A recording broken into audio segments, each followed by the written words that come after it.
Hello, we are Team Aardvark.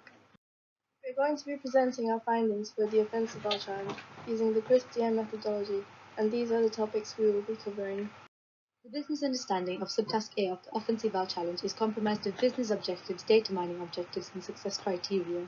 The business objective is to identify offensive social media posts so that future offensive posts can be identified and removed automatically.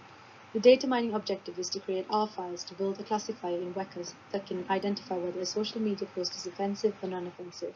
The success criteria are for the classifier to correctly identify all offensive posts and to correctly identify all non-offensive posts.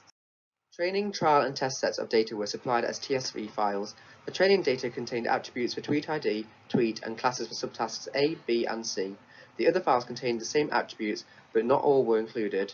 We checked for any duplicate entries or missing values using LibreOffice Calc and found none.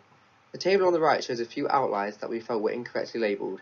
We chose not to remove these outliers, as whether a post is considered offensive or non-offensive is subjective.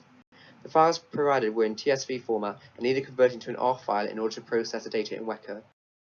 For supervised learning, there will be a high percentage of correctly classified tweets, and for unsupervised learning, there will be a lower percentage of correctly classified tweets, as new words and phrases may appear that were not encountered during training. The TSV file containing this training set had columns for ID, subtask B and subtask C, which are not relevant, so they were removed. This file was opened using text editor to find and replace symbols which would interfere with the file format Weka requires. There are multiple forms of single and double quotation marks which were all replaced with $single quote and $double quote respectively, and all @ symbols were converted to $ symbols. Next, all the tab characters were found and replaced with double quotes comma to transfer the file into a CSV file. New line characters had quotation marks added to mark the beginning of a new tweet, so each tweet could be read as a string. A similar process was carried out for the test file. The files were saved as CSV files and loaded into Weka's R viewer to export them as R files. Finally, the R file was opened and the data type of the tweet attribute was changed to string. R classifier was used as a baseline to compare future results with. J48 was used to produce a tree that could easily be interpreted by a person to see how the classifier classifies offensive and non-offensive tweets. Naive Bayes was used to see whether offensive words or phrases would be independent from non-offensive words or phrases. The random forest classifier is a learning method that is used for classification that constructs a multitude of decision trees during training and outputs the mode classification of the individual trees. The minimum term frequency of the string-to-word filter was altered to see if common words were more prevalent in offensive or non-offensive tweets. Other examples of parameters we altered include n-gram size and stemmers. Zero-hour training set and tenfold cross-validation both gave the same results, as it predicts the same class each time. From the results of the J48 classifier, we can see that the model used in tests 4 and 5 performs better in unsupervised learning compared to the model used in tests 2 and 3. This is because tests 2 and 3 have a 16% difference between the correctly classified instances, whereas tests 4 and 5 show that there is only a 12% difference. Here are some example outputs of the 0R and J48 classifiers, along with the string-to-word vector parameters.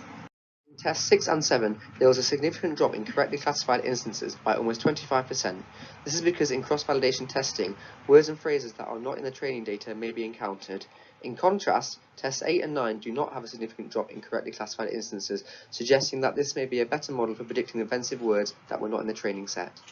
Here are some example outputs of the random forest and naive Bayes classifiers. Identified the best classifiers as random forest and naive Bayes.